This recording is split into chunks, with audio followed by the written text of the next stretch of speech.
the seeds are sown. Fingers tapping on a Ouija board. Broken silence like a shattered chord. Eerie hums in the dead of night. Is it truth?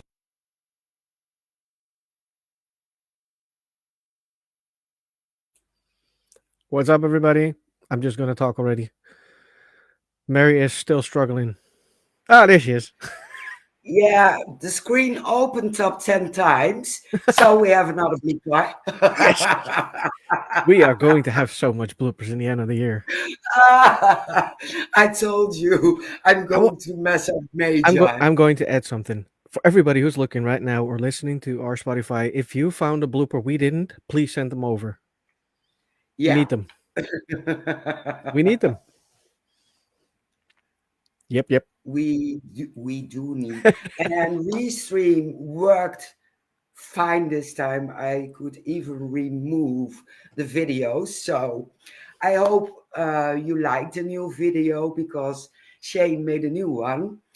And let me start proper. Welcome to Things Paranormal Talks. And tonight we will be talking to someone. And I actually saw a comment and I wanted to drop in on that. He told top notch guest Malcolm Robinson on all strange phenomena from planet Earth to beyond the stars. So hang on to your heads, listeners. I loved it so much. So here he is, Mr. Malcolm Robinson. Hi, folks. Very good evening to you and your viewers. Nice to be on your show. Thank you for inviting me. Thank you for coming on. Absolutely. If you will start, Shane, I will be checking the channels at this moment. Yeah, sure. Okay. First off, how are you doing? I'm doing very well. Thanks for coming back for a Mediterranean cruise. Came back with a little bit of a cold, but I'm getting over it and absolutely fine. Good. Yeah, the flu is hanging around everywhere, so I hear, because my daughter's sick as well. I was sick last week, so it's a little one. You'll get over it. Thank God. Well, we invited you to talk about UFOs and everything you do, which is a lot, which I already heard. Um, I'm a noob. I'm going to be honest. I heard of you about you from Mary, and I was intrigued. I was like, you have to invite him because I want to know everything. Yeah. So, how did you start with UFOs? Well, I've said on countless shows. As a small boy growing up, I always had this fascination for all things weird and wonderful. I was absolutely fascinated with UFOs. And as a small boy in primary school, we got this book to read in who crash landed in a woodland, and these two kids skipped off school. They found these wonderful journeys. Now, obviously, it was a fictional tale, but that grabbed my imagination. And I was reading the books of Eric Van Daniken, Jenny Ramos. I watched shows of the Twilight Zone. We then started to see wonderful movies coming from America, like the War of the Worlds, and again these all was like fuel to the fire, on ghosts. But these were fictional books, and I went, no, I've got to read something more. So I'm reading books about poltergeists by Colin Wilson and other famous researchers. But I didn't think there were any validity. I did not think there were any validity to ghosts, UFOs, poltergeists, but a lot of nonsense. I honestly felt nonsense, and I'm going to disprove this. I'm going to set out, and in 1979, I started entitled "Strange Phenomena Investigations," and the aims of it collect, research, and publish accounts relating to most aspects of, and to purposely endeavour to try and come up with some answers to account for what. Am I still a skeptic? No, I'm not, because I found over 45, 50, speaking to people in the UK and Europe and elsewhere. These people are traumatizing incredible things. And yes, there is a lot of, hoaxes and misidentification. But in the main, I would not be dealing with this wonderful, wonderful subject. We're dealing with something real. We're dealing with something tangible. Something and I've been on this wonderful journey all these years. I'm still doing it. I'm just a nobody. I'm just a guy who's interested in these wonderful subjects from the British government, the American government, and the world's government. So in a wonderful journey, still, and I love it every single second of it. Yeah. Yeah, Oh, awesome. definitely. I've seen you in a documentary on TV here in the Netherlands, and you were researching, I think it was a close encounter, and you told so much about it, and not everyone knows it, not everyone's seen it, but you know which encounter I mean. There's a few of them. Could it be the Declan Woods case, the forestry worker? Yeah. Yeah. Is that one? Yeah. Well, I was just a young boy. I was back in 1979, the year I founded our society, and a fantastic case, this close encounter case, and it dropped into my lap age. It's a massive story. Obviously, I needed to write a book about it. The dents, it's on Amazon, but here's the story. It's a famous story, but for those viewing and listening, 61-year-old forestry worker Robert Taylor was employed by Development Corporation. Livingston is a small town near Edinburgh in central Scotland. To you viewers, that he was a war hero. He went over to France and helped liberate the Nazi presence from Europe. He also helped Nelson concentration camp. We know the horrors that was happened there. When the war finished, he settled back in Scotland, enlightened people. He had interest in UFOs. They were the furthest thing from his mind. Obviously, I'd read about them in newspapers, but it was a big thing in his life. All that changed on the morning of November the 9th, 1979. Woods in central Scotland in his departmental pickup truck. He was accompanied on by his Irish red setter dog Lara. It's a journey he had made before. His purpose in doing so was to ensure that no cattle or sheep strayed into the woods, but he enjoyed doing it. He got out of his truck, he walked right, trees to the left, trees to the right, accompanied by Lara, his dog. Came upon a clearing in the forest. He couldn't believe what he was looking at. For there, about 10, 12 feet above the surface of the grass, was this long-shaped craft with a flange going around its perimeter and cross-like projections.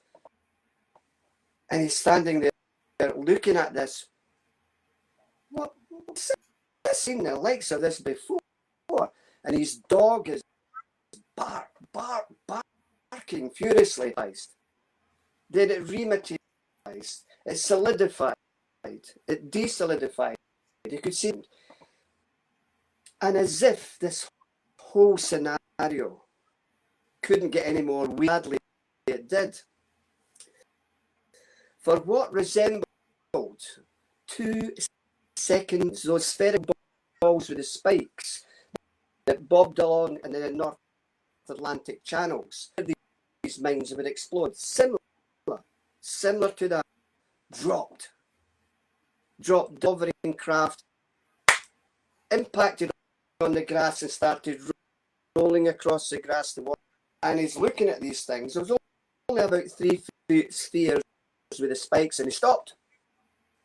They extended and grabbed him at both hips and pulled him upwards.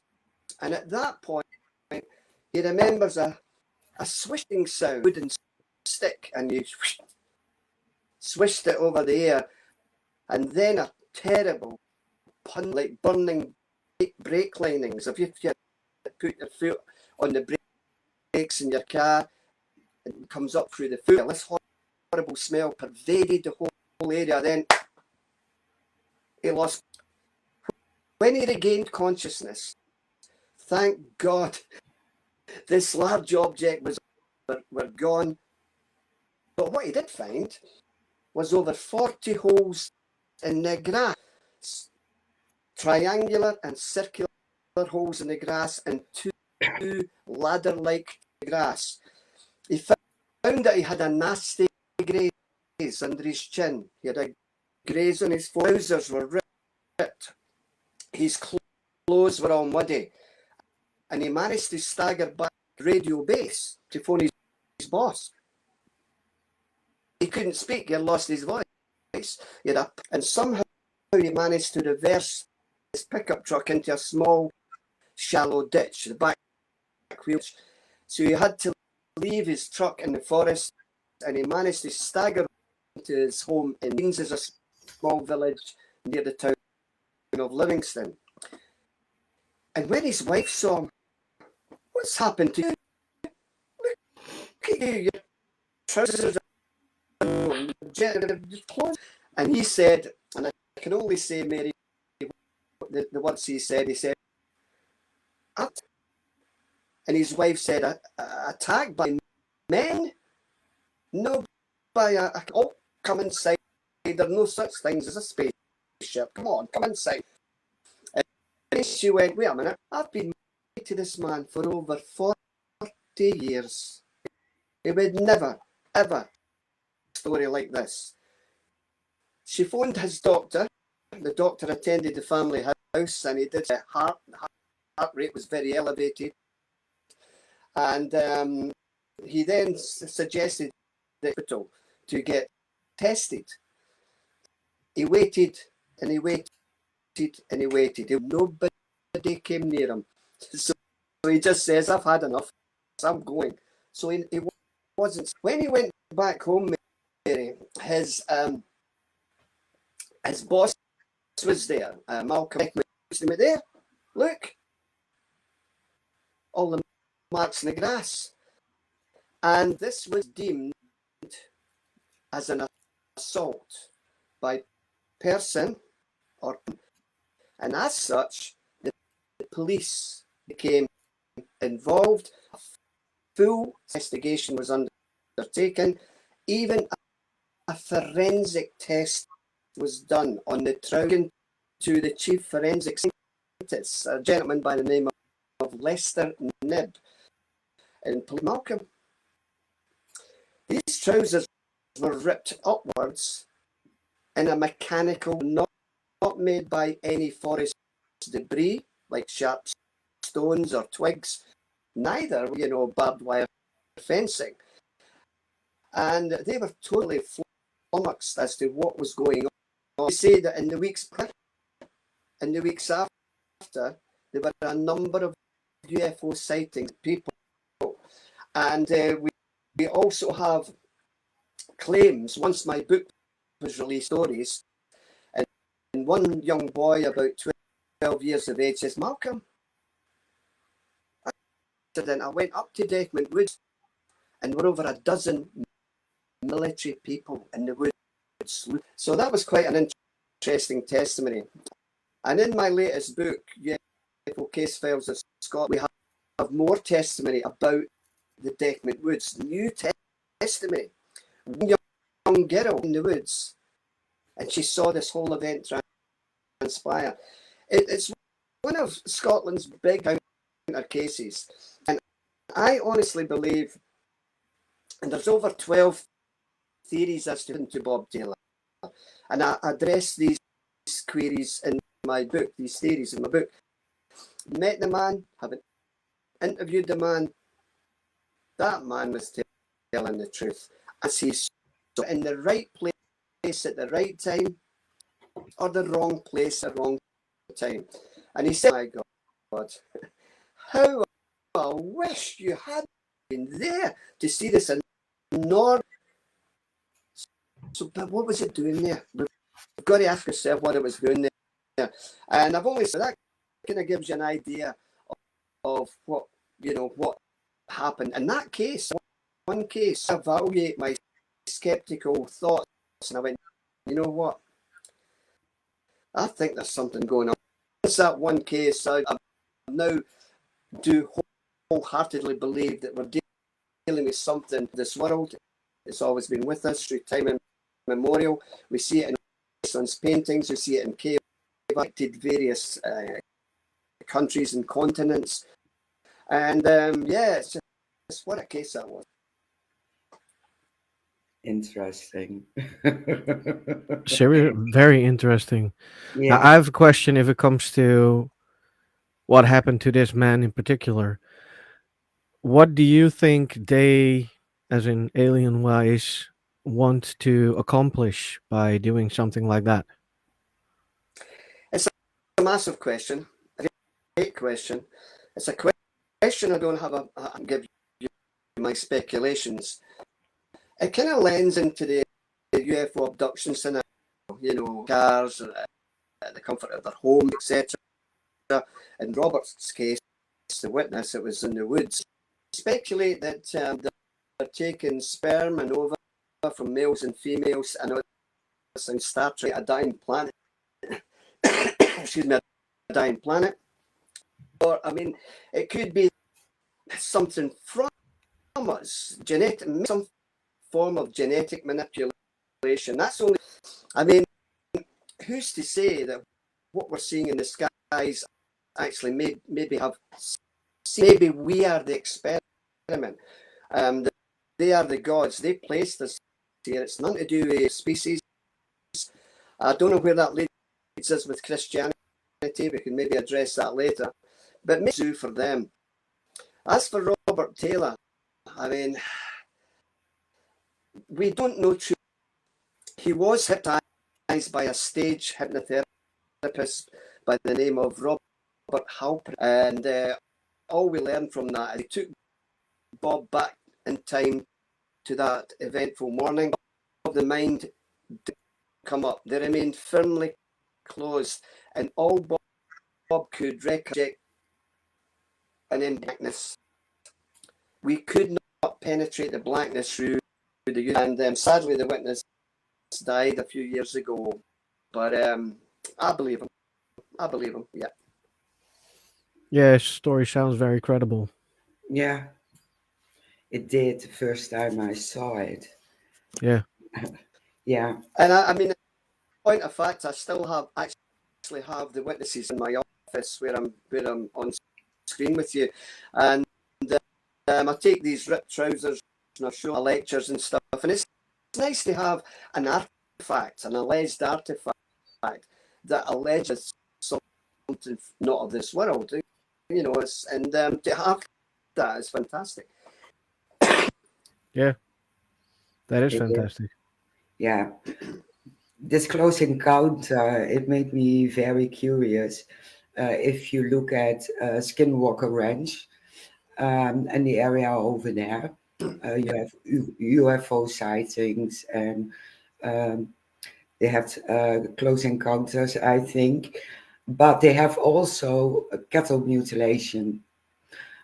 Do you know if that happens in Scotland as well? To my knowledge, strange animal mutilations in Scotland, for strange reason, it's not a regular basis. If it did, I would certainly hear more about it. I know it's more a kind of European American, for sure. And but in Scotland, no, we don't seem to have many cases of this, but no animal mutilations unless somebody tells me different. Well, I thought it was strange because we jumped into UFOs and the phenomena a while back, and we didn't hear anything in these parts of Europe and not in the UK. So it made me double curious. Yeah. So it's just in the States. Yeah, I mean, it's fun for hotspots throughout the world. We have it here in central Scotland in Bonnybridge, and Pensacola. We have it in another of our plains in Australia, and we have various hotspots or window to attract a higher concentration of UFO reports than anywhere else. And we have to address this. Why? Is it because the military installations there, nuclear facilities, where UFOs have been sighted over missile silos? Minuteman silo, for instance, nuclear missiles were switched off as UFOs were hovering above the military complex. And Yeah.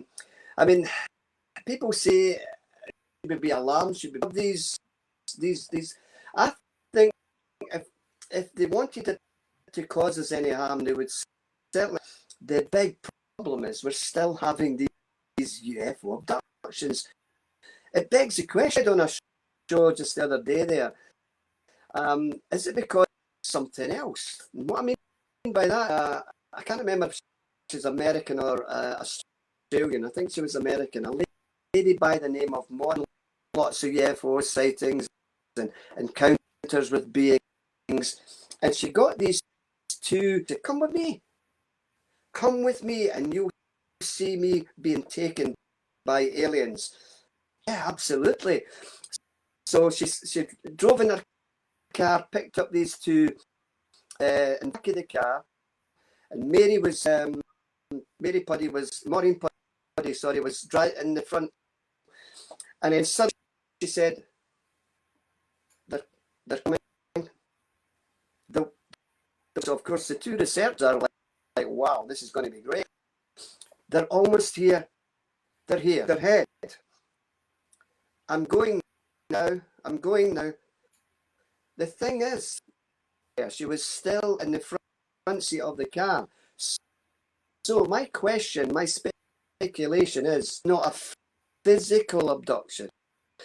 Could it be just that they're taking the etheric or from that person? Again, that's big speculation on my part. So it's not the physical they're taken out, but that's just speculation. So, but yeah, because crazy. It does make sense because if they are still here and they're only taking your soul with your consciousness, you have the feeling you've been abducted, but it won't solve those abductions of people who claim to be operated on, being tested, had items put in their body, because there's proof for that as well. Oh yeah. I mean, we have such a case of that very nature. Yeah, it does. And you wrote a lot of books about UFOs, I think. Yeah, I mean, the main reason to write books, and I've said it before on other shows, is it's not to make money. You don't make money out right. No. If people tell me these wonderful stories that I check them out to be true, what am I going to do with them? I carry them forever. These have got to get out. These stories have got to get out in book form. So England or Canada will go, hey, that happened to me. The very same thing. Important when people tell me their stories, and once I validate them, that they go into these nice, hey, we're dealing with something real here. And, you know, I educate the people, eat the skeptics, and say, look, have a look. It's like driving a car. You've got to study the highway code, and that makes you a more prolific driver. And it's the same with the UFO enigma. Once you take on board, yes, there's a lot of nonsense out there, but in your heart, you will know that rings true. There's a wealth of information out there for the young people who are becoming more and more interested. And so this is why we write the books. And the A70 UFO incident, reported UFO abduction, is a massive, massive case. And if you want me to do so.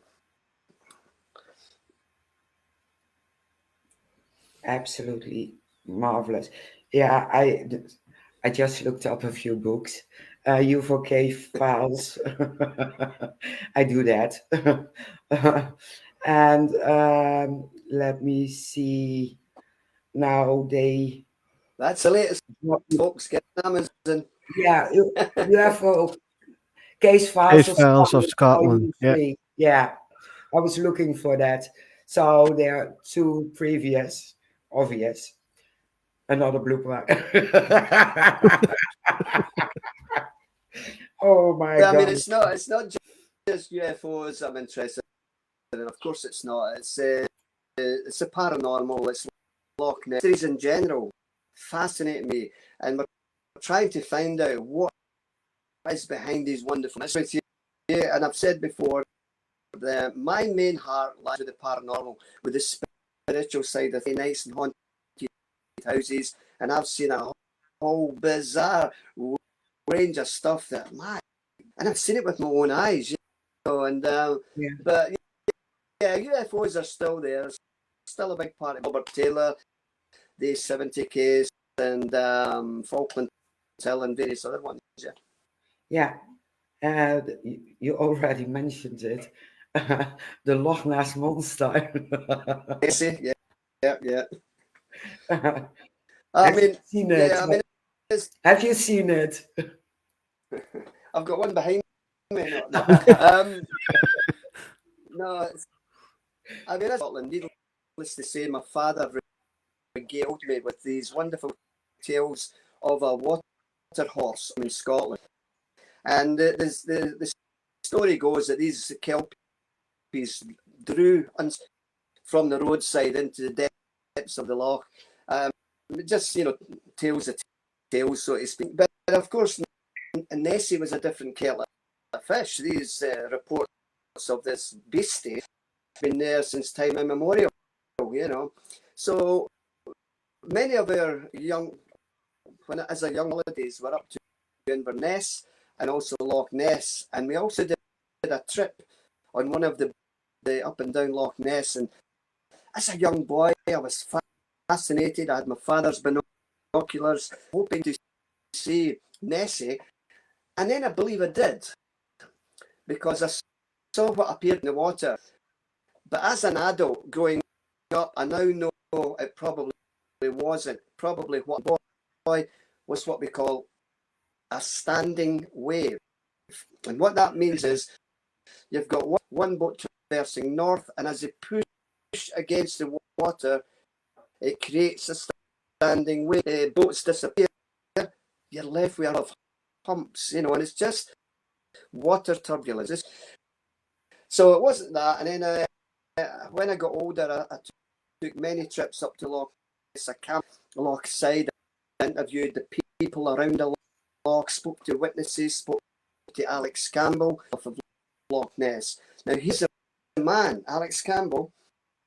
He was the man in the 19th century all over the world, because he took on board a sighting of Nessie by a lady who came to him and said that she had seen this monstrous turbulence in water. Aldi Mackay is her name, Aldi Mackay. And she saw this big hump and it disappeared. So he wrote this up in the Inverness Courier in 1933, all over the And since then, Nessie has been sighted all these years. Like I say, Vince Campbell saw it as a boy himself. He saw long humps and a long tapering neck. Father Gregory Brucey, who was a monk at the St Benedictine Abbey in Fort. Sadly, that's no longer an abbey as such. It's been converted into flats. But he's a man of the cloth.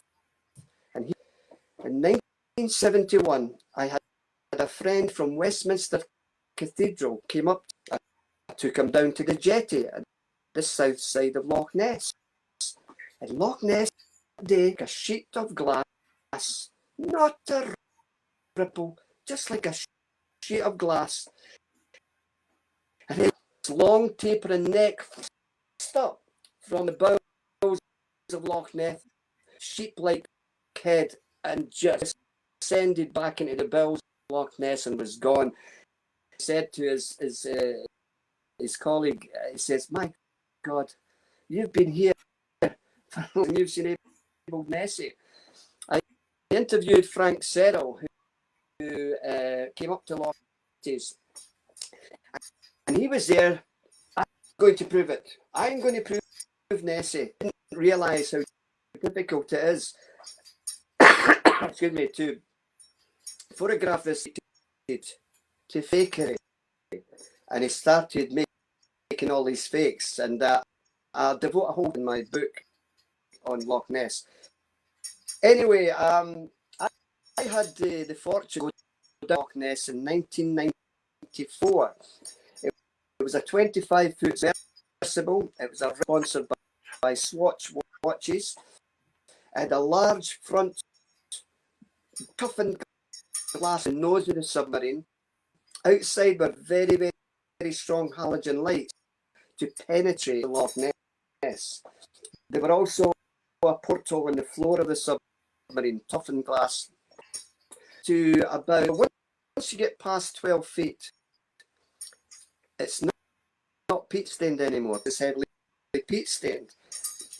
It is, but only the 12 feet. After that, it's crystal clear. Submarine. We went to a depth of about 600-700 feet. The loch had just, the floor just disappeared. And I said to the skipper, he went, no, we've got to stick to our allotted course. Now, there were no fish at sea lights. The loch floor was sandy silt, the odd rock jutting out vegetation at that part. This was, the submarine was billeted at Drumloch Ness, and it was the most fantastic hour I've spent in my life, but just Ness, absolutely fantastic. Then in the 90s, I had a phone call from a journalist. He said, "Malcolm, the actor Ted Danson is doing a movie about Nessie. Got any thoughts about it, etc." I said, "Well, yeah." I says, "Funnily enough, at this point, and I had devised a trap." I know it sounds crazy, but here we go. I just trap to capture Nessie. Now, if you think of a boxing ring, yeah, square, got the ropes. Imagine that as a big tower with all the ropes. Spherical balls with radio biopsy darts sticking out of these spherical. Inside this device would be a machine turning out a fish puree. So any large creature it pushes against these ropes will radio biopsy darts like a grenade and penetrate the creature's side. Oh, great. So away he went. I got a phone call the next day and he says, "Malcolm, I'm interested in putting money up for your trap." I went, "Who?" "Steven Spielberg." He says, "Yeah, the movie maker wants to help you catch Nessie." Did it come? Sadly, it didn't. Steven Spielberg went on to make various movies and it fell flat. I still feel that maybe that would be a viable proposition to maybe capture some. These days, it's not a plesiosaur, by the way. It's not a prehistoric animal, because a plesiosaur vertically, it was impossible. And so I think it's probably a large, very large, mutated eel, or an or possibly prehistoric origin. I mean, we're still trying to find out about the site, etc. Ogopogo in Canada, and so we're finding insects on a daily basis. Frogs in the jungle. It's never been categorized. 1930, fishermen off the coast of Madagascar caught a prehistoric, and it's still being caught in nets today. A prehistoric fish, the shark. Yeah. So yeah, Loch Ness, dear to my heart, love it dearly. Yeah, so do I. And I just want when you started about the prehistoric part, and it could be this or it could be that.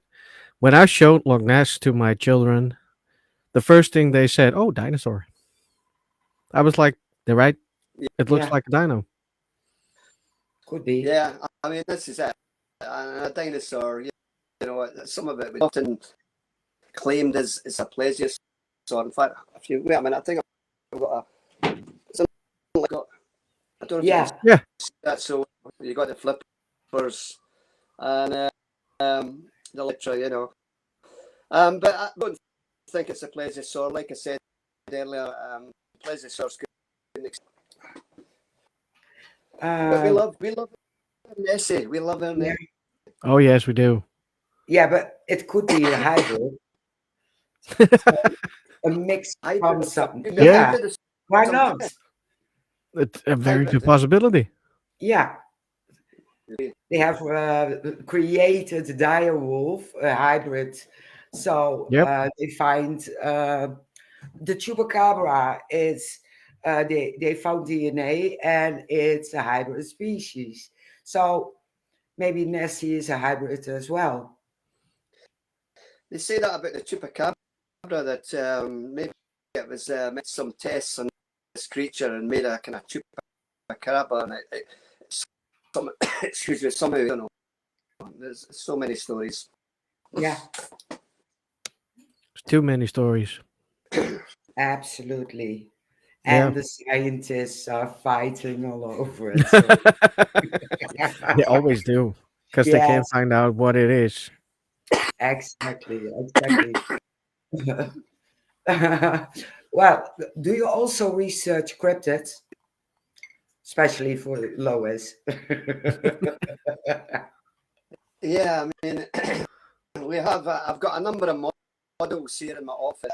I don't know if you can see this one. Is Pascagoula Oh, alien, and that was made for me by Jason Gleaves.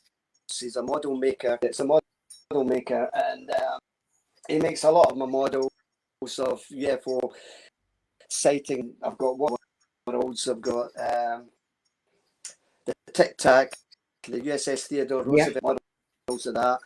I also have over my left shoulder. You're right. Will be a model of the G. Wells machine. So I just love my models and etc. We have here as well from Lost in Space. I don't know if you can see that one there. And I've Gort, the robot, from The Day the Earth Stood Still. And it's just nice, the artifacts in my office, and along with all my books behind me, it's just a cave, you know, like a sanctuary for myself, do all my writing and do my emails and contact people. It's just great to have a proper office where you can do these things. Yeah, absolutely. We have a comment especially for you. From Greg Goss. I have 2 shows a week on the Supernatural 8 Network, and one on Wednesday is on ITC. I'm so glad to hear you're on this one. So, from Craig. I just love speaking to people these subjects because not a lot of people know about the Scotland. Let's be honest, and it's nice to come on to a Dutch program cases and Nessie as well, and Yeah. it's just great. The Bob Taylor incident. When I finished my book on the case, as I said, more people were coming. The story I'm about to tell you is in the latest book, which is that I'm going to plug it again. Yeah. So here's the story. I'll do it. Yeah. So this is what the guy told me. The guy, I have about 5 big husky dogs, beautiful dogs, big tall. They're scared of nothing. I took them up to Deckmont Woods. Now this is years. I took these dogs up to Deckmont Woods along with my friend. He had his dogs, and it's suddenly a fast-moving light streaking through all the trees at Deckmont Woods, and he continued his walk with his dogs, and then his dog stopped, and hind leg and a whimpering, and he went, "What's the matter with you?" He says, "Malcolm," and suddenly they're backing up, they're going back the way. And then he says, "Then I saw it. You won't believe me, Malcolm. Tell me."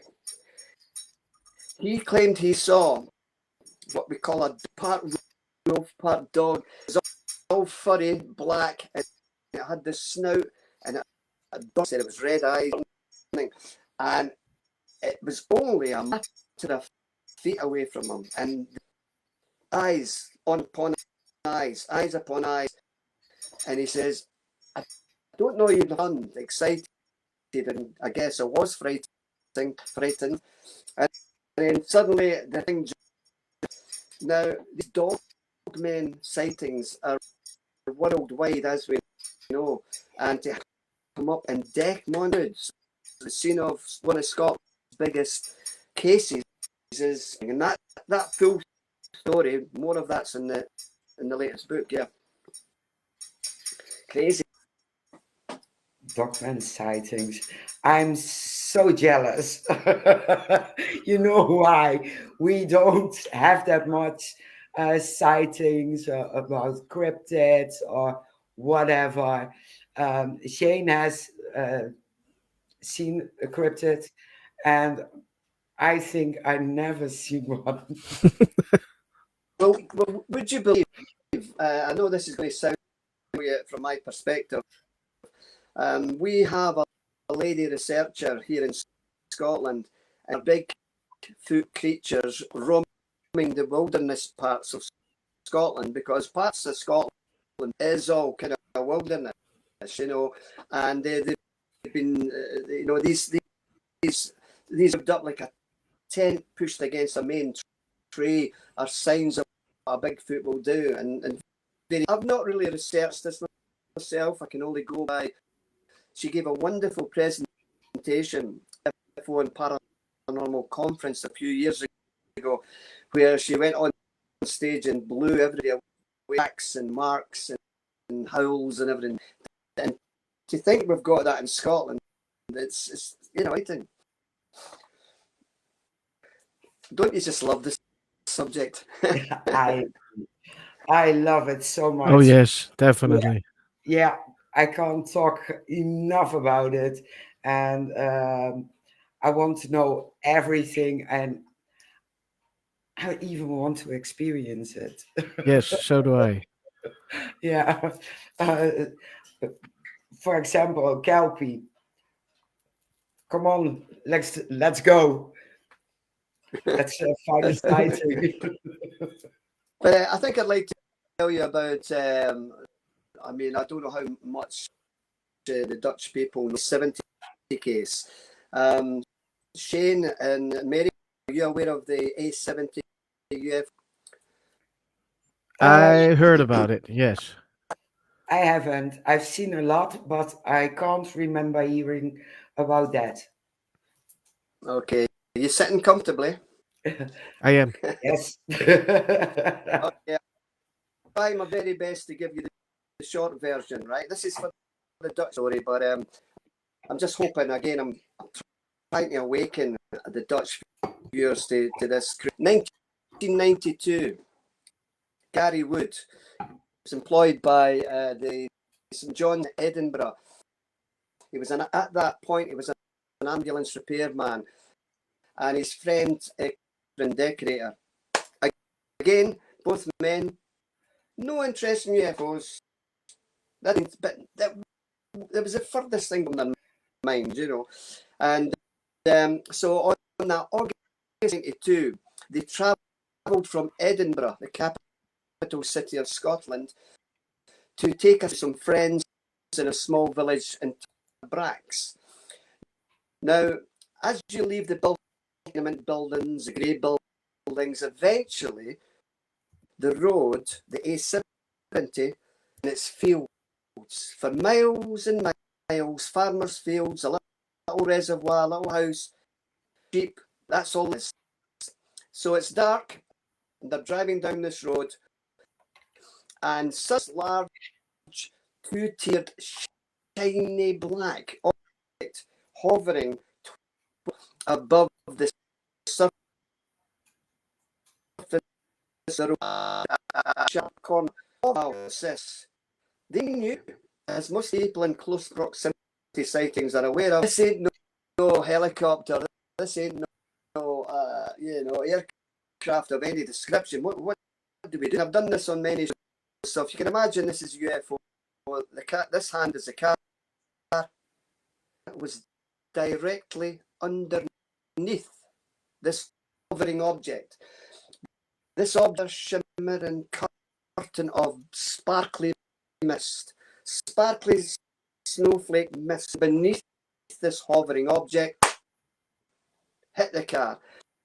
And as soon as that effect hit the car, developed in total and inky blackness.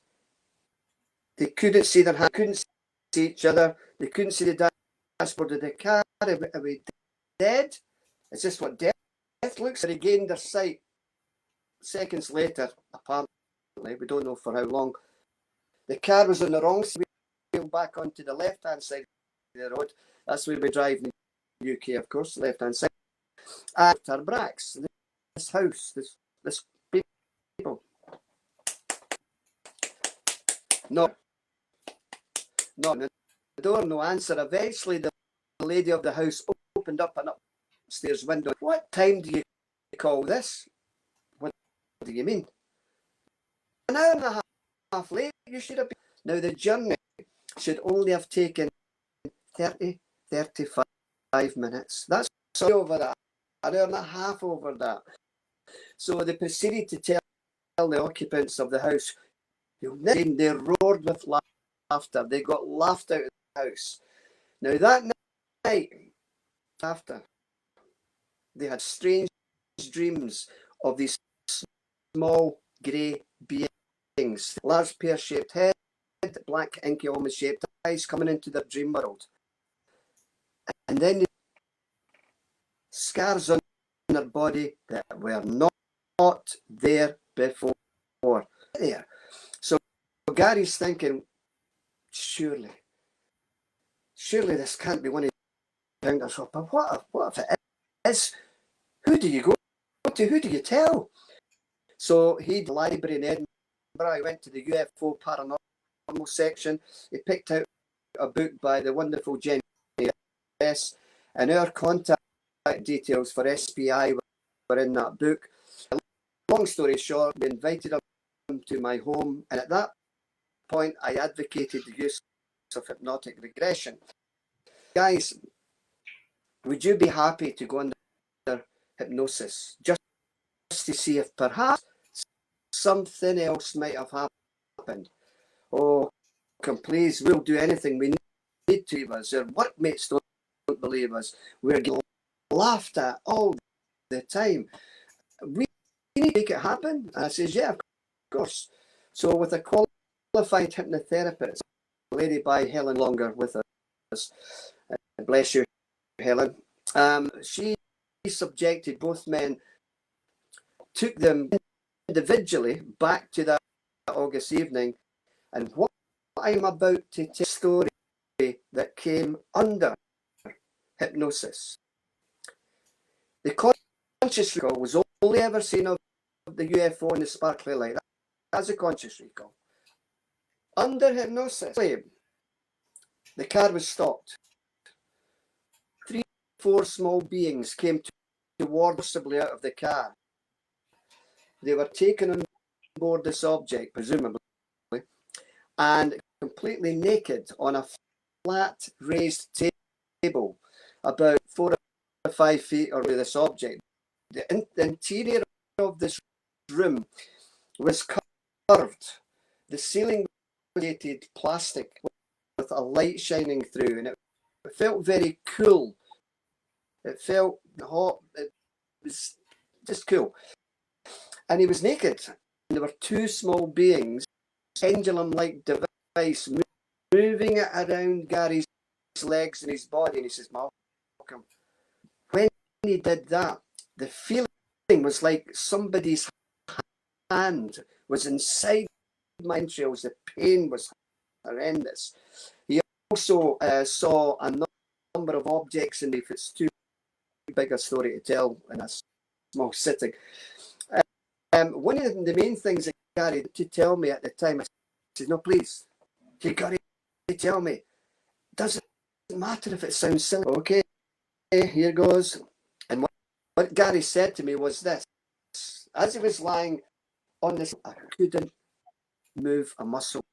I could only move my eyes. I desperately, I need these little beings, but I couldn't move. I could not move. And then he said, down to his left was a naked female, about 16, 17 years of age, folded around her knees. Her knees were up under her chin, her arms around that. She had shaggy, they turned and looked at Gary, and Gary says, I'll never, ever forget his face, the despair in her face.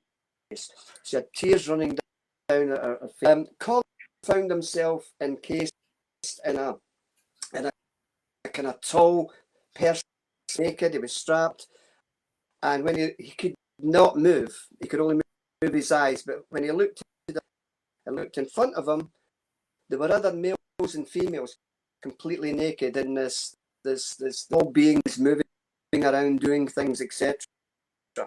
And again, I've only scratched the surface of the case, and again, I had to write a book about the whole case and to me, it's one of Scotland's best UFO abduction cases. First reported UFO abduction. There may well be others by society as yet. Yeah, I can imagine. I'm just going to do other stories about that because it's very important. Gary's wife with her now. She didn't believe him. Did not believe him. Making it all up. Then I was one night, and she says, Malcolm, Gary was sleeping beside me. Sleeping. He was reading a book. Closed the book. Put it on the bedside cabinet. Light off. Bedside light off. The room was enveloped in blackness, and about 30 small childlike hands grasped my ankles and pulled my head. Whereas my head was on the pillow, it's now partly down the bed, and I looked, and I saw two grey beings who released my ankles and just melted through the wall and were gone. I'm so sorry for doubting my husband. I firmly believe him now after having that experience. And one final story on this one, and this is years after the main event. I said, Gary, is it? Yeah. Okay, what happened? He says, well, you got to believe me. I woke up. I don't know why I woke up. I woke up in my bed at night, a small being at the foot of the bed, and Gary said to himself, I've got you now. This is my house. You are not getting away. So Gary threw off the covers of the bed, being. I know it sounds crazy, and he punched this wee guy, and he somersaulted back, and he raced towards Gary, and an explosion of light. Gary says, I can't remember, just a tremendous burst of light as this small creature ran up towards me, and I woke up. Are you sure it wasn't a dream? Was it a dream? It was real. So it's a big case, a massive case. Yeah, like I said, I heard about it. That's a curious case for me. Yeah. When I heard that, I was like, wow. Absolutely. What's the reason for it? Yeah, good question. Yeah. We will probably never know until we find Get us out what they are doing here. Sorry. I don't want to be abducted. No, me neither. No. I got scars on my own. I don't need them. I got enough of them. Well, we can have a nice podcast about it. Oh yeah, that's true. Yeah, that is.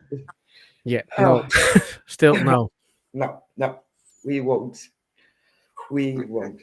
Well, we are almost at the end. We do an hour 50 minutes at tops. You wrote about 8 books, I think. Where can people buy those books? At the recent count, it's now 14 books. I'm working on the 15th. I'll come out. And then Amazon or Lulu. Amazon platforms in, I dare say, Holland, etc. And yeah, I mean, I urge everybody just to get educated and don't buy as many UFO books by authors as you can, because it's all about education, that knowledge, And once you familiarize yourself with a vast amount of knowledge, and you get, as I say, you're left with some astonishing cases, and but we're no near a problem. I don't know why. Yeah. If people want to follow you, where can they find you? I know all over Facebook, but I mean, to be honest with you, I'm only on Facebook. I've been asked to join social media sites, Instagram and all that, but I don't have time for that. I'm too busy or interviewing people, so I'm only on Facebook. And the name Malcolm Robinson, graph of me, because like anything else, I'm more than one Malcolm Robinson or Jacques Vallée or. So to find me, the photograph is me sitting on a bench with a lake, the great alien peering behind a tree. So that's when you know you've got the right Malcolm Robinson. Yeah, I had that same thing. I was looking you up and I was like, whoa, that's a lot of them. That's probably not all one. No. I found the alien. Yeah. I found it as well many years ago. Greg is asking if your books are available in the States. I think Amazon. That's the first thing Amazon should have them. So it should be available in the United States, and it's a combination of ghosts, UFOs, and my latest book that I'm working on now is in Mysteries, but usually I stay within the British Isles, but this time I'm moving over to the Holland and all the crazy stories from these countries, and it's the working title of the supernatural, so tales from all over the place. And I'd just like to say, I take this subject so seriously that a few years ago, with the help of a local councillor by the name of Billy Buchanan, he and I went down to 10 Downing Street, over to Gordon Brown, Rishi Sunak, John Major, Tony Blair, asking for an inquiry into the UFO sightings in Scotland. Sadly, there have been dragging their heels are taken as ever came from the British government. I honestly believe that not just the American and I dare say the Dutch government, no no more than they're letting the pre-classified government files that was released by America. Many pre-classified documents clearly showed that the CIA, the NSA, and the FBI were actively engaged. And I've said this before, many documents has been released under the Freedom of Information Act. These documents are heavily blacked out, paragraph after paragraph are blacked out in those paragraphs. Yeah. What is in those paragraphs? We'd love to know. Yeah. Project Blue Book and Oh yeah. yeah, we know it. That's the most amazing part. We all know it. Yeah. There's just no proof because they will never admit it. Everything will be blacked out. Yep. Yeah. Yeah. I mean, people speculate again that main race. I find that hard to believe, but some abductees claim not only do they see the greys and military people with the greys in these environments, whether we can put any stock on these claims, but clearly the advancements since the Wright brothers first flew and was it 1909?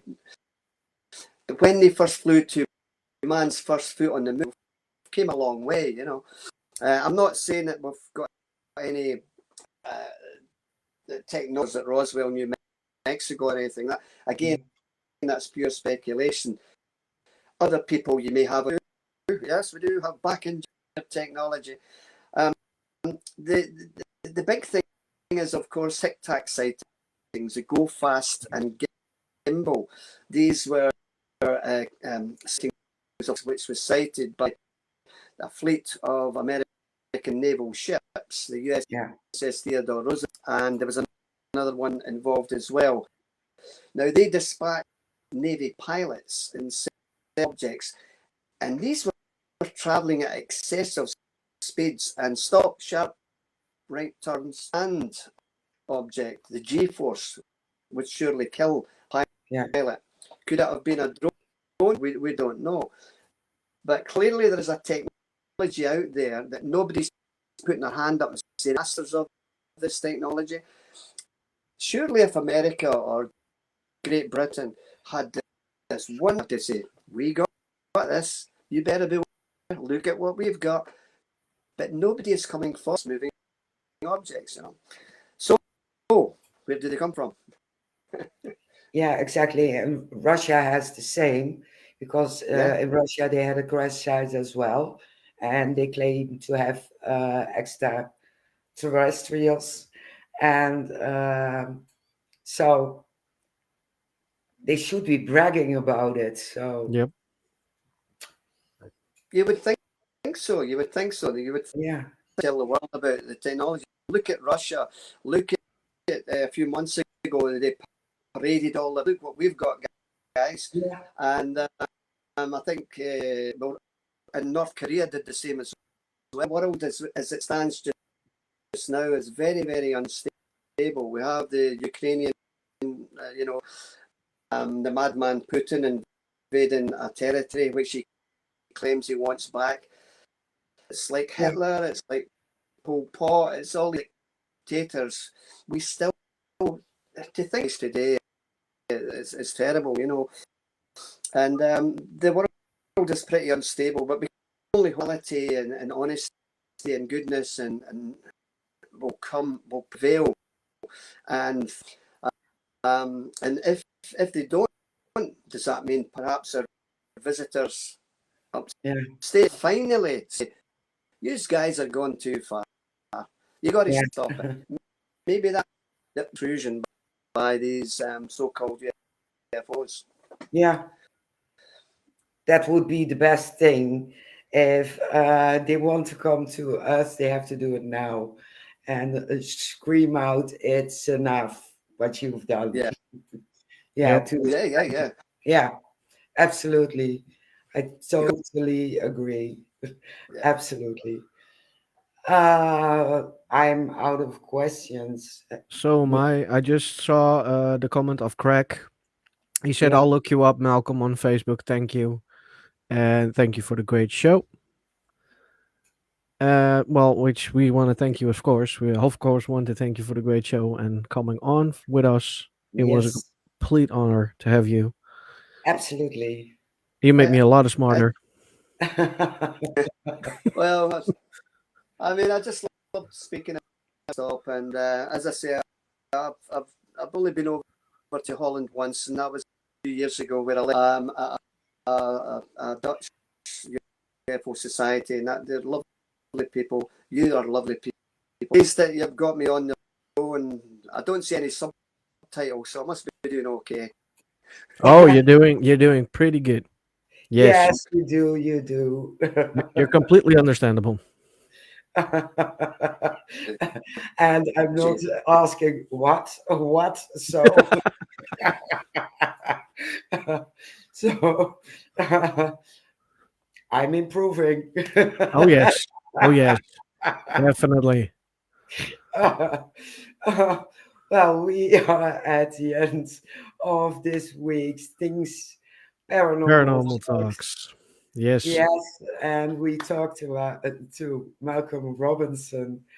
And thank you all for joining. Thank you, everyone in the chat and on YouTube, just listening and saying hi. We saw you. And next week, this was practice. I have to listen to Scottish people next week again yes, because next week, and this is going to be a major spoiler, uh, we have Haunted Scotland.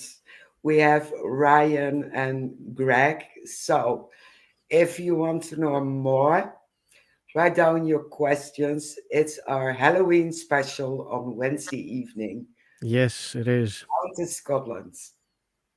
So All right. Thank you all for watching, listening, and thank you, Malcolm, for joining us. And we hope to see you again soon. It's a pleasure. Thank you very much. You're welcome. Goodbye, everybody. Have a